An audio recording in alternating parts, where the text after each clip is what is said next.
Honorable Speaker, I present the budget for 24-25. Introduction. The people of India have reposed their faith in the government led by Honorable Prime Minister Shri Narendra Modi and re-elected it for a historic third term under his leadership.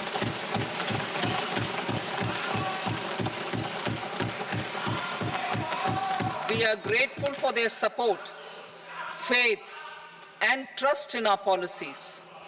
We are determined to ensure that all Indians, regardless of religion, caste, gender, and age, make substantial progress in realizing their life goals and aspirations.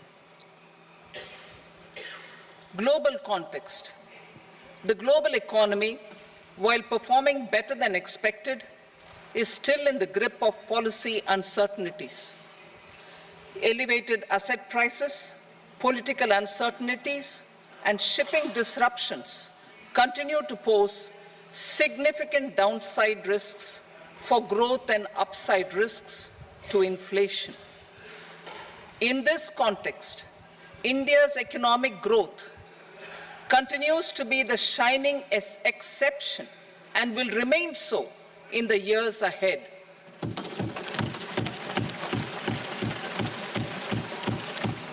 India's inflation continues to be low, stable, and moving towards the 4% target. Core inflation, that is non-food and non-fuel, currently is 3.1%. Steps are being taken to ensure supplies of perishable goods reach markets adequately. Interim budget. As mentioned in the interim budget, we need to focus on four major castes, namely the Garib, Mahilaye, Yuva, and Annadata, the poor, women, youth, and the farmer. For Annadata, we announced higher minimum support prices a month ago for all major crops, delivering on the promise of at least a 50% margin over costs. Pradhan Mantri Garib Kalyan Anna Yojana was extended for 5 years, benefiting more than 80 crore people. Administrative actions for approval and implementation of various schemes announced in the interim budget are well underway. The required allocations have been made. Budget theme. Turning attention to the full year and beyond in this budget, we particularly focus on employment, skilling, MSMEs, and the middle class. I am happy to announce the Prime Minister's package of 5 schemes and initiatives to facilitate employment, skilling, and other opportunities for 4.1 crore youth over a 5-year period, with a central outlay of 2 lakh crore rupees. I will speak about them shortly, while more details may be seen in the annexure.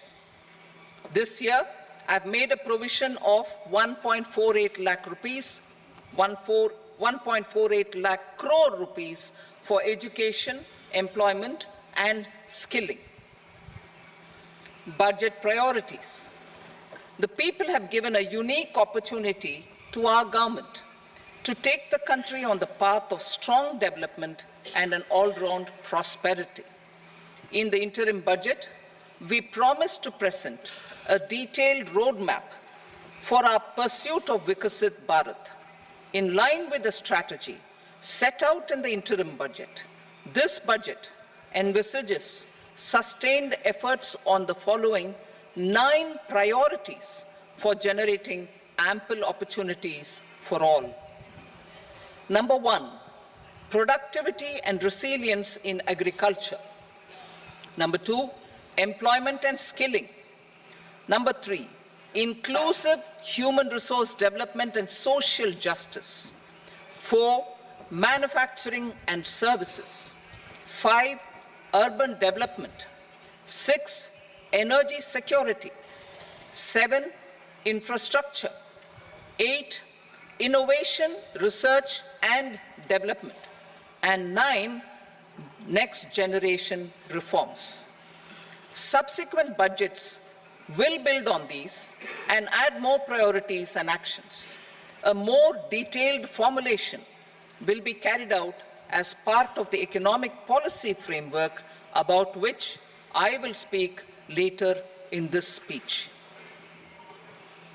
This budget details some of the specific actions to be initiated in the current year towards fulfillment of these priorities, with potential for transformative changes.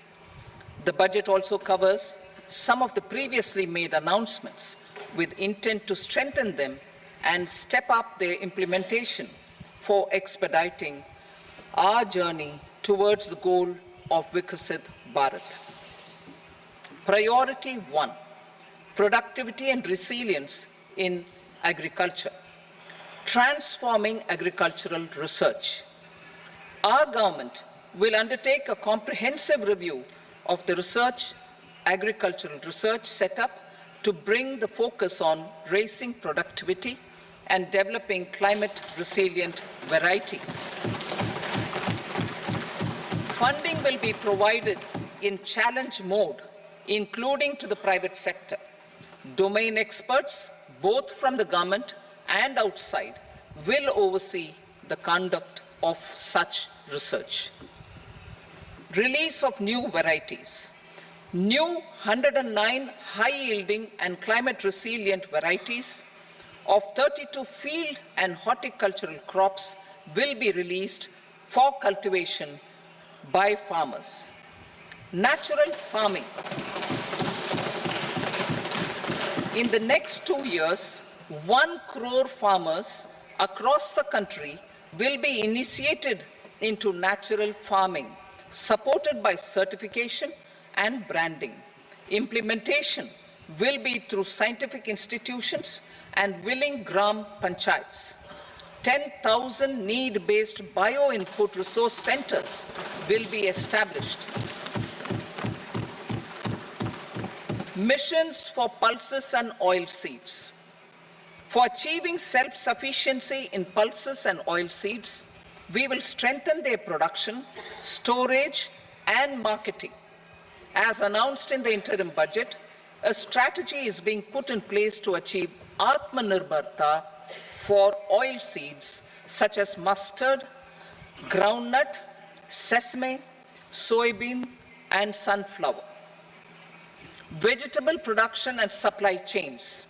Large-scale clusters for vegetable production will be developed closer to major consumption centers.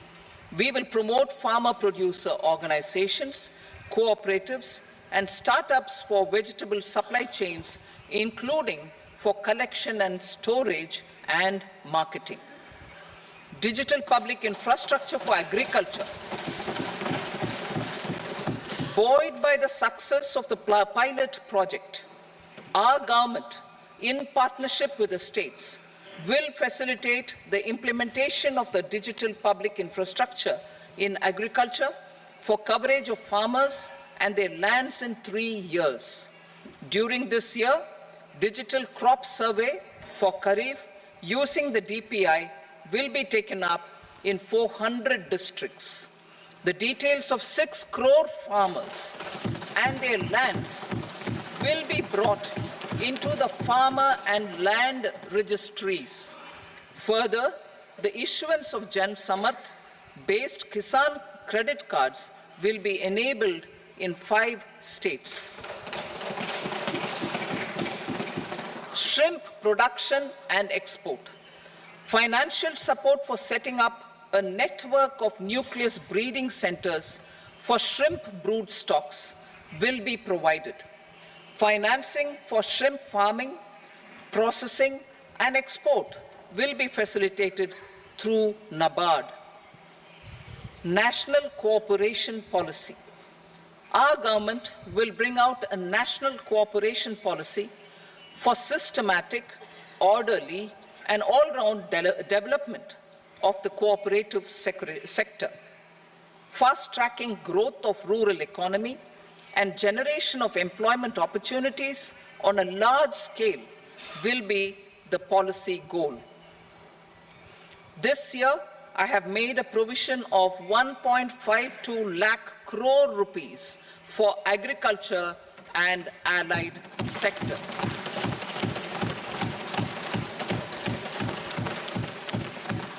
Priority 2, employment and skilling.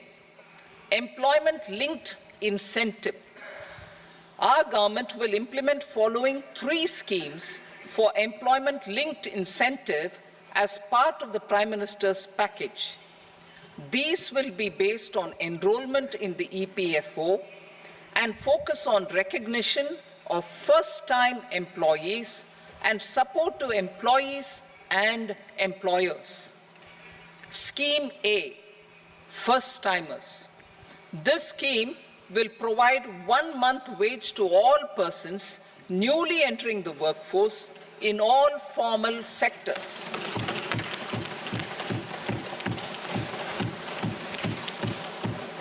Direct benefit transfer of 1 month's salary in 3 installments to first-time employees as registered in the EPFO will be up to 15,000 rupees. The eligibility limit will be a salary of 1 lakh per month. The scheme is expected to benefit 210 lakh youths.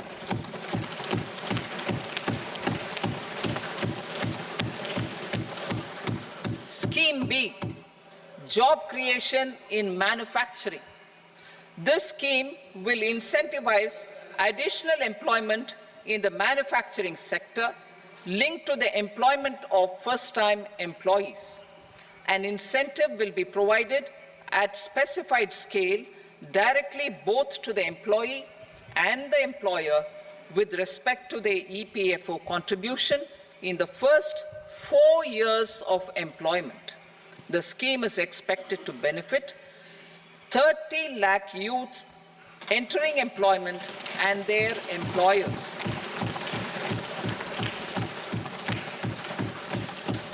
Scheme C, support to employers. This employer-focused scheme will cover additional employment in all sectors. All additional employment within a salary of 1 lakh rupee per month will be counted. The government will reimburse to employers up to 3,000 rupees per month for 2 years towards the EPFO contribution for each additional employee. The scheme is expected to incentivize additional employment of 50 lakh persons.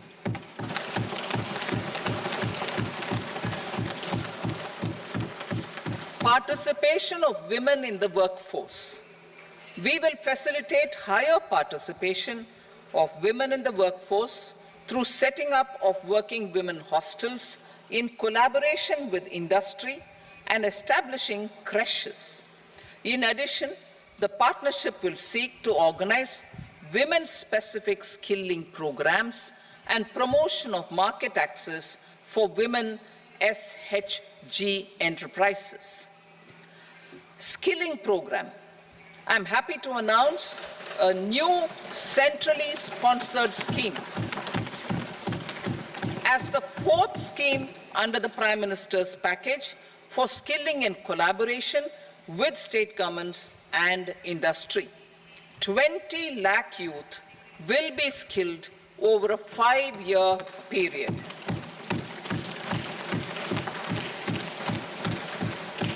(1,000 industrial training institutes will be upgraded in hub and spoke arrangements with outcome orientation. Course content and design will be aligned to the skill needs of industry, and new courses will be introduced for emerging needs. Skilling loans. The model skill loan scheme will be revised to facilitate loans up to 7.5 lakh rupees with a guarantee from a government-promoted fund. This measure is expected to help 25,000 students every year.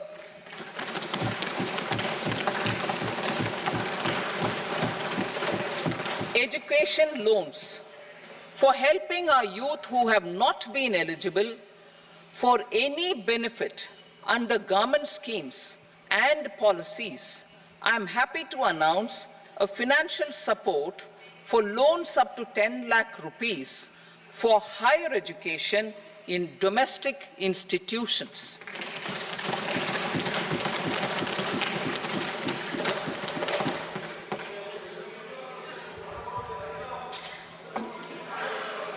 E-vouchers for this purpose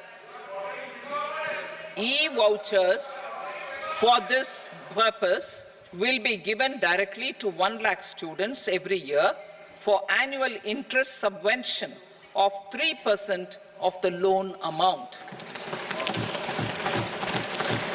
Priority 3, inclusive human resource development and social justice, saturation approach. Our government is committed to all-round, all-pervasive and all-inclusive development of people, particularly farmers, youth, women, and the poor. For achieving social justice comprehensively, the saturation approach of covering all eligible people through various programs, including those for education and health, will be adopted to empower them by improving their capabilities.